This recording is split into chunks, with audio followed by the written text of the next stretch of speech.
Sonny and Dex come to an understanding. Please subscribe to our YouTube channel General Hospital. At the gatehouse, Willow thinks Drew should be honored and excited to run for Congress. He asks what makes her think he can do this. She says he risked her life for her and her family, plus he cares about people, so think about what he could do with this job and how many people he could help. Michael enters, and he asks if he's interrupting a work thing. Willow says Drew has exciting news. They sit down, and Drew tells Michael about the congressman asking him to run for his seat. Drew asks Michael his opinion, as he knows there would be implications for Aurora. Michael says it's a dicey time to split focus with the launch of the wellness division. Michael also says if he's elected, he'll have to put his stock in a blind trust, which the SEC will be watching, and he'd be depriving Aurora of his personal vision and guidance. He can't give him his full support on this. Willow pleads that people don't trust politicians nowadays, and politicians don't do enough for the people they serve. She says McClunky was a rare one, and he selected Drew to take his seat. She says Drew is a war veteran, and his money means he won't need special interest groups or lobbyists. She says Drew needs to do this. Michael says she's convinced him, and Drew says she convinced him too, and this is an opportunity to make things better. He says if he does this, he'll need help from them, and Michael and Willow say they are all in. At Bobby's, Molly and Dante catch up when Dex walks in. Molly heads out, and Dante thanks Dex for meeting him. Dex lets Dante know he's not filing charges against Sonny. He doesn't want to make Christina testify against her father as it could be a strain on the baby. He also says Sonny likely won't get much time, and on his release, he'd have him killed, if not while in prison. Dante says he spoke with his father, and he realized he had misjudged his father the same way he had misjudged him. Dante notes that he avoided him at the station so people wouldn't think he was trying to pressure him to back off Sonny. Dex was doing the same for his sake too. Dante admits he is grateful that he's not pressing charges for Christina's sake. Dex knows how much Sonny loves his kids and that he doesn't want to let them down. Dante says he's beginning to have his doubts on that. Outside, Blaze runs into Molly. Molly asks if she's seen Christina lately. Blaze says she just left Christina at her mom's house to check on Alexis. Molly is headed there, and Blaze suggests they all hang out sometime. Molly is down for that, as it would give them a chance to talk about what happened at this wedding. Blaze says Christina is a little fragile now, but she's okay. Molly is confused, and Blaze assumes she knew because she mentioned the wedding. Blaze doesn't feel it's her place to tell her, but Molly doesn't want to question Christina and make her feel like it's an interrogation. Blaze tells her that Christina saw her father attack Dex. Molly just saw Dex's face and says no wonder she's upset. Blaze says she was, but she's doing fine. Molly thanks her and takes off. At Alexis, Sam and Christina talk about the wedding and Gregory's passing.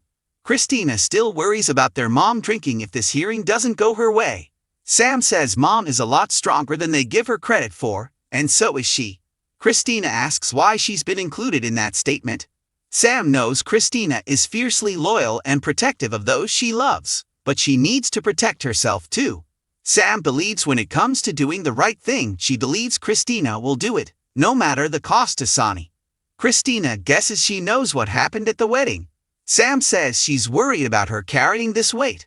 Christina says Dex already decided not to press charges.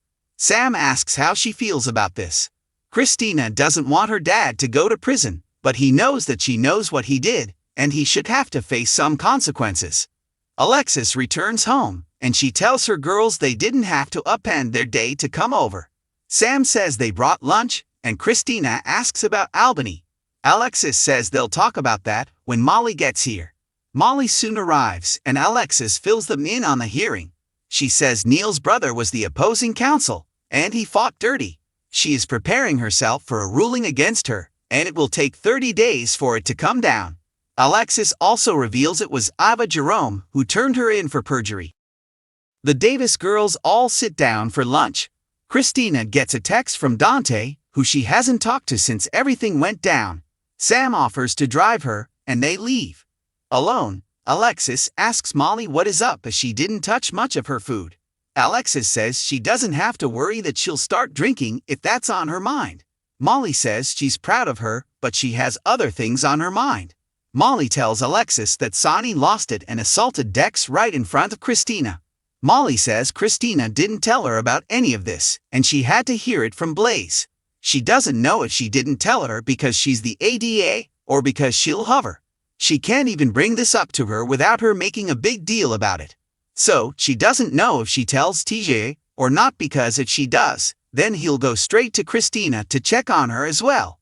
Alexis tells Molly the goal here is a calm and centered Christina, and for that to be achieved, Molly can't rile her up. Alexis says she'll serve as a buffer between her and Sonny. Molly says as soon as this baby comes, she will keep Christina and her drama far away from her.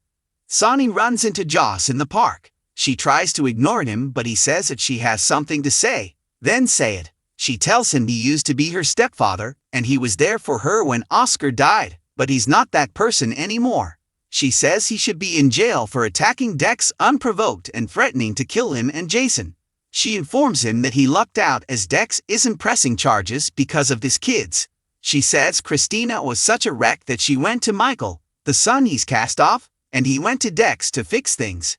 She warns him if he lays his hands on Dex again, just know he has the ability to do so because Dex had the grace to let him go. Joss jogs off.